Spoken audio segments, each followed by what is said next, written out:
नमस्कार साथियों, आपके अपने YouTube चैनल मैथ्स वाला भाई जेके सर में आप सभी का स्वागत है। आशा करता हूं आप सभी स्वस्थ होंगे, मस्त होंगे और आप सभी की पढ़ाई एकदम अच्छे से चल रही होगी।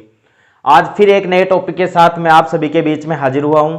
आज का जो हमारा टॉपिक है वो बहुत ही खास है। खास इसलिए है क्योंकि आज वाला जो टॉपिक है, इस टॉपिक का लिंक है वो मैथ्स के बहुत सारे टॉपिकों से है। जैसे प्रॉफिट एंड लॉस हो गया, SI हो गया, CI हो गया, एलिगेशन हो गया और भी बहुत सारे टॉपिक हैं, मेंसुरेशन हो गया, जिनमें ये परसेंटेज है वो काम में आता है। तो आज का जो अपना टॉपिक है वो है परसेंटेज यानी प्रतिशत। प्रतिशत का मतलब क्या होता है कि किसी भी संख्या या भिन्न की हम 100 में से गणना करते हैं तो वो क्या कहलाती है? प्रतिशत कहलाती है। और प्रतिशत का चिन्ह है वो ये इस प्रकार से लिखते हैं प्रतिशत को, और इसको इस प्रकार से भी लिख सकते हैं 1/100। जैसे कोई एग्जांपल लेता हूं, कोई भिन्न संख्या हमने ली 1/2। 1/2 को हमें प्रतिशत में बदलना है, तो हम इस 1/2 को प्रतिशत में बदलने के लिए क्या करेंगे? एक बात बताइए, मैंने इस 1/2 को 100 से गुणा किया, ठीक है, और फिर मैंने इसमें 100 का भाग दे दिया, तो कोई फर्क पड़ा? नहीं पड़ा। मैंने क्या किया? 1/2 को 100 से गुणा किया और 100 का भाग दे दिया, तो 100 से 100 कट जाता है, यानी वापस 1/2 ही प्राप्त होता है हमें। तो बताइए, क्या इस 1/100 को मैं प्रतिशत का चिन्ह लिख सकता हूं क्या? क्योंकि प्रतिशत बराबर होता है 1/100। तो यहां पे मैं क्या करूंगा? 1/2 गुणा 100, और यहां पे ये जो गुणा में 1/100 था, इसकी जगह में लिख दूंगा प्रतिशत। ठीक है, अब देखो 1/2, 2 का भाग 100 में कितनी बार जाएगा? 50 बार, और यहां पे ये प्रतिशत का चिन्ह लग जाएगा। यानी कि 1/2 को जब हम प्रतिशत में बदलेंगे तो क्या आएगा? जब 1/2 को हम प्रतिशत में बदलेंगे तो क्या आएगा? 50%। यानी कि 1/2 का मतलब क्या होता है? 50%। ठीक है, इसी प्रकार से एक एग्जांपल और लेके देखते हैं। जैसे 1/3 है, 1/3 को चेंज करेंगे तो क्या करेंगे? 1/3 गुणा 100। ठीक है, फिर यहां पे वही वापिस 1/100। अब यहां पे 1/100 को परसेंटेज बना देंगे तो वो क्या करेंगे? 1/3 गुणा 100%। अब हमें क्या करना है? 100 में 3 का भाग देना है, तो पूरा पूरा भाग तो जाएगा नहीं, तो क्या आएगा? 33 सही 1/3%। तो बताओ 1/3 का मतलब यही होता है क्या? 33 सही 1/3% ही होता है क्या? तो इस प्रकार से हम क्या कर सकते हैं? किसी भी संख्या को, किसी भी भिन्न संख्या को परसेंटेज में बदल सकते हैं। अब हम क्या करेंगे? कोई भी, जैसे हमने अभी क्या किया कि कोई संख्या हमें दे रखी थी, कोई भी भिन्न संख्या दे रखी थी, उस संख्या को हमने प्रतिशत में बदला।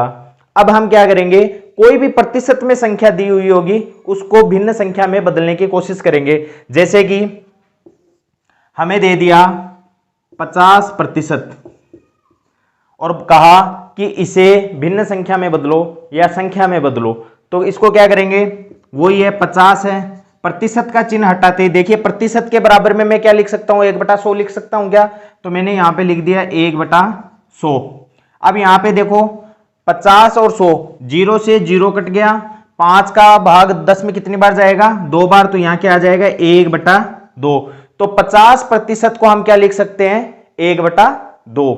इसी प्रकार से एक एग्जाम्पल और लेते हैं। जैसे हमने लिया 30%, और 30% को हमें संख्या में चेंज करना है, भिन्न में, फ्रैक्शन में चेंज करना है, तो क्या करेंगे?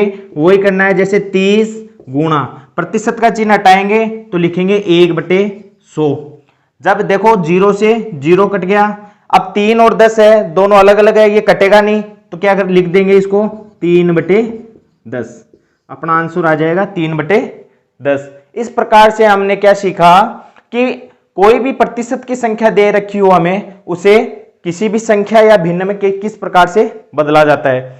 अब हमें यहां से एक लॉजिक समझ में आया कि किसी भी संख्या को जब प्रतिशत में बदलना होता है तो उसको 100 से गुणा करते हैं और प्रतिशत का चिन्ह लगा देते हैं, पर जब किसी भी प्रतिशत संख्या को भिन्न में बदलना होता है तो उसको 1/100 से गुणा करते हैं या 100 का भाग देते हैं। जैसे 50% को बदला तो इसमें प्रतिशत का निशान हटते क्या आ गया?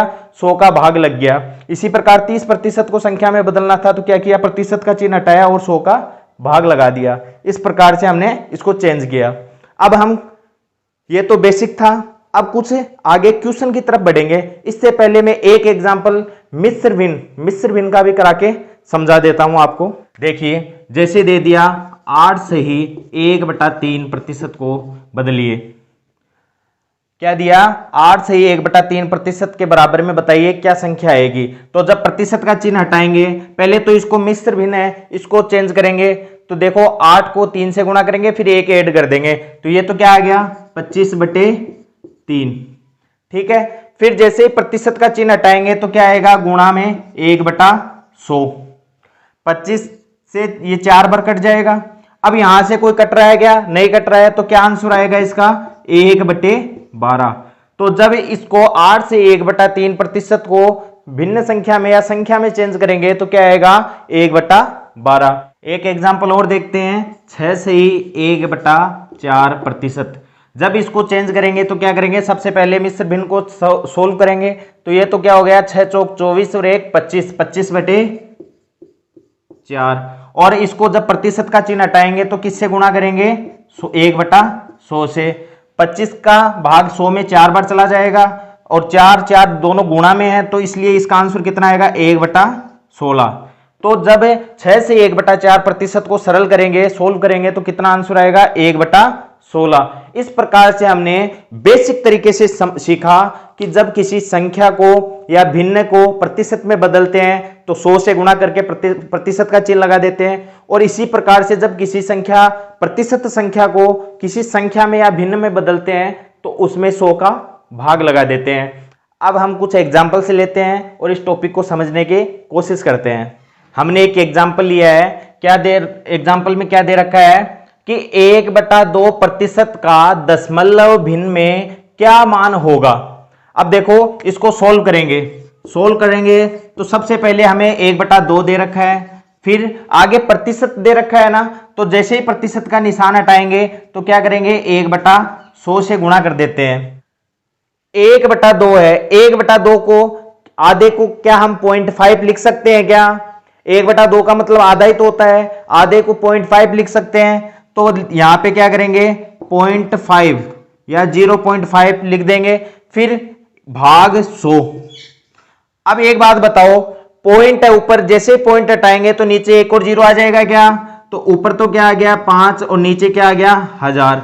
इस 5 में 1000 का भाग देना है। ठीक है, तो 5 में 1000 का भाग देंगे तो हमें पता है कि दशमलव के बाद में 3 अंक आएंगे, और 3 अंक है यानी कि 0 0 और फिर आ जाएगा 5। तो इसका जो आंसर आएगा वो क्या आएगा? 0.005, यानी कि 1/2% का दशमलव मान क्या हो जाएगा? 0.005। नेक्स्ट प्रश्न देखते हैं, इसमें हमें क्या दे रखा है कि अंडररूट के अंदर 121% दे रखा है और वो अक्स प्रतिशत के बराबर में है। तो बताओ अक्स का मान क्या होगा, यानी अक्स का मान हमें ज्ञात करना है। तो देखिए, जब ये प्रतिशत बाहर होता तो प्रतिशत से प्रतिशत कट जाता, लेकिन ये प्रतिशत अंडररूट के अंदर है, यानी कि कैसे दे रखा है? 121% अंडररूट के अंदर दे रखा है और बराबर में दे रखा है अक्स प्रतिशत। तो देखिए यहां पे हमें क्या करना है, जब भी प्रतिशत का चिन्ह हटाएंगे तो हमें पता है कि प्रतिशत के बराबर में होता है 1/100।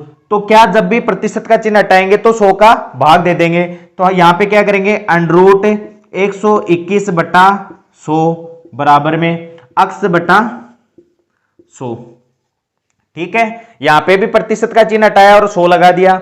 अब हम क्या करेंगे? अंडररूट के अंदर 121 है और 100 है, हमें पता है 121 का वर्गमूल होता है 11 और 100 का होता है 10। तो बाहर क्या आ जाएगा? 11/10 बराबर में आ गया अक्स बटे 100। 0 से 0 कट गया। जब इनको अक्स को 1 से मल्टीप्लाई करेंगे तो क्या आएगा? अक्स आएगा, और 10 को 11 से मल्टीप्लाई करेंगे तो क्या आएगा? 110, यानी अक्स का मान क्या आ जाएगा? 110। प्रश्न में हमें क्या दे रखा है कि 164 का कितना प्रतिशत है 64/2 के बराबर होगा। यहां पे हमें अंडररूट के अंदर कोई संख्या नहीं दे रखी है, तो हम क्या मान लेंगे? अक्स मान लेंगे। तो यहां पे क्या लिखेंगे? 160 का मतलब क्या होता है? गुणा। अंडररूट में हमें नहीं पता है तो यहां पे लिख देंगे अंडररूट अक्स, और ये प्रतिशत बाहर है इसलिए बटा 100। ठीक है, बराबर में 64 में 2 का भाग जाएगा तो कितना आएगा 32। अब देखिए 0 से 0 कट गया, 16 एकम 16 और 16 दूनी 32, तो यानी कि अंडरूट x बराबर कितना आ गया 20, क्योंकि ये 10 यहां पे है तो ये मल्टीप्लाई हो जाएगा इससे, तो कितना आ गया 20। अब यहां पे इसका वर्गमूल हटाना है, अंडरूट हटाना है, तो क्या करेंगे दोनों तरफ वर्ग कर देंगे, तो इसका वर्ग तो क्या हो जाएगा x हो जाएगा, क्योंकि अंडरूट कैंसिल हो जाएगा, और यहां पे 20 का वर्ग कितना होता है 400, यानी x का मान क्या आ जाएगा 400, यानी कि यहां पे जो संख्या आएगी वो कितनी आएगी 400। देखिए नेक्स्ट प्रश्न में क्या दे रखा है कि यदि x का x प्रतिशत 49 के बराबर है तो बताओ x का मान कितना होगा। तो सबसे पहले हमें क्या करना है, x का x प्रतिशत, x यहां पे लिख देंगे, x का मतलब होता है गुणा, फिर x प्रतिशत यानी x तो ऐसा कैसा प्रतिशत का निशान हटाते हैं, हमें क्या करना है 1/100 बराबर में क्या आ जाएगा 49। अब हमें क्या करना है कि ये x है वो x से गुणा होगा तो कितना आएगा x स्क्वायर बराबर ये 100 यहां पे इससे मल्टीप्लाई कर देंगे, यानी कि 49 गुणा 100। अब हमें सिर्फ x का मान ही तो चाहिए, यहां पे क्या दे रखा है x स्क्वायर बराबर ये दे रखा है, तो क्या दोनों तरफ अंडररूट कर दें, दोनों तरफ अंडररूट करेंगे तो यहां पे जब अंडररूट के अंदर x स्क्वायर है तो बाहर क्या आ जाएगा x आ जाएगा, ठीक है। और यहां पे देखिए 7 का वर्ग होता है 49, तो बाहर तो क्या आ गया 7, और 10 का वर्ग होता है 100, तो ये आ गया 10। अब जब इन दोनों को मल्टीप्लाई करेंगे तो x की वैल्यू कितनी आ जाएगी 70, यानी कि वह संख्या कितनी हो जाएगी 70 हो जाएगी, x का मान कितना हो जाएगा 70।